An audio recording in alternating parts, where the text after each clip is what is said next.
Vous êtes vraiment super. Je voulais vous raconter une petite anecdote parce que là ce soir j'ai la chance de jouer avec mon frérot Faisal. On peut faire du bruit pour Faisal s'il vous plaît. Voilà.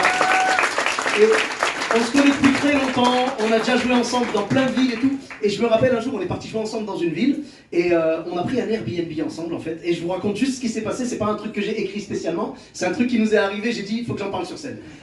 Donc en fait, on a pris un Airbnb, arrivé, donc tu sais, j'étais en contact avec la dame et tout qui nous louait l'appart. On arrive devant le bâtiment, je lui dis je vous appelle quand j'arrive et tout. Et à ce moment-là, il y a quelqu'un qui entre. Donc nous, on pousse la porte, et, enfin genre on retient la porte et on rentre aussi, tu vois. Et je l'appelle, elle me dit je descends. Donc elle descend et tout, et elle nous trouve en bas comme ça, et vous avez vu Faisal. Tu sais, elle arrive et elle s'attendait pas à nous voir tous les deux déjà à l'intérieur. Déjà elle nous a regardé genre, comment vous avez réussi à rentrer? Tu sais, c'est chelou. Faisal et moi, genre, je sais pas, elle a dû prendre peur ou quoi, mais normalement, tu sais, moi ça va. Je veux dire, normalement, je sais pas une gueule qui fait peur, on va dire, tu vois. Moi c'est... Hein?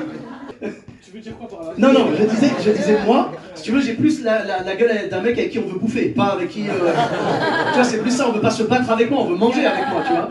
Là, toi, frérot, quand elle t'a vu, tu sais, normalement, elle te voit comme ça, genre beubare, mais normalement, il y a la casquette à l'envers, ça s'annule, tu vois ce que je veux dire, il y a un truc. Bah, on est d'accord, tu te rappelles du regard qu'elle t'a lancé, tu vois. Elle m'a regardé. Voilà, comme ça. Mais c'est ça. Hein. Et elle a dit, comment vous êtes rentré? Et tu sais, elle était choquée. Et pour moi, c'était logique que quelqu'un avait ouvert la porte et qu'on était rentré. Mais en fait, non. Elle nous a regardé vraiment bizarrement comme ça. Moi, je pense qu'elle devait attendre une réponse du style, on a un badge islamique. Qui ouvre toutes les portes. Et franchement, si je m'étais lâché, bon, c'est dommage, tu vois, on est musulmans, mais si j'avais été juif, j'aurais dit, on a un passe-partouche. Tu vois ce que je veux dire? On se serait lâché, frérot.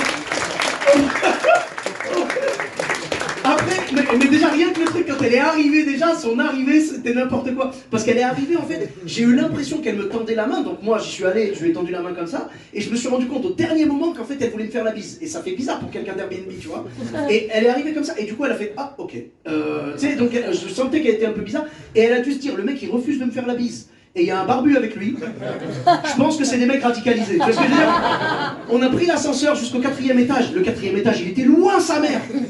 Le voyage, il a duré super longtemps. Et quand on est rentré dans l'appart, on a essayé de montrer patte blanche et tout. On était en mode, tu te rappelles, on était vraiment en mode, non, tout va bien, vous inquiétez pas, on est content d'être là et tout. T'sais. Elle nous dit quoi? Elle nous dit là, donc elle nous donne un trousseau de clés. Il y a 4 clés dedans, je crois. Et elle dit alors, écoutez, pour vous, c'est le badge et la clé. Et les 2 autres, ça sert à rien. C'est que pour les gens qui ont une voiture, d'accord? Moi je pense que dans sa tête ça devait être un truc du style tu touches à rien un peu, ok? Tu dors ici et tu me rends l'appart hein. Tu vois? Et une fois arrivé dans l'appartement, elle nous fait visiter et tout. Et tu sais, on n'a pas été méchants avec elle ou quoi, on a été très polis et tout, mais je me dis, si on avait pu, tu sais, en tant qu'humoriste, ça te démange d'en rajouter un peu, tu vois. J'aurais dû en rajouter, genre arriver dans la salle de bain, ah c'est ça la baignoire? Je crois que le mouton il passera pas. Tu vois ce que je veux dire? On aurait pu la faire flipper comme ça, tu sais. Et en rajouter une couche. Pour le petit déjeuner, il y a quoi? Vas-y. Madame, c'est vers où la mec? J'ai oublié de lui demander la direction de la mec. Mais tu vois, genre, tu sais, pour le petit déjeuner, elle m'a dit alors là, il y a du café et tout. Et j'aurais dû lui demander, vous avez pas du thé à la menthe? C'est un truc un peu comme ça. Genre, du thé à la menthe, madame. Et si elle voyait pas ce que je voulais dire, j'aurais pu ajouter l'image. Tu vois, du style du. Tu vois? Voilà, en tout cas, c'était un super truc. Je voulais le partager avec vous ce soir, mesdames et messieurs. Merci beaucoup.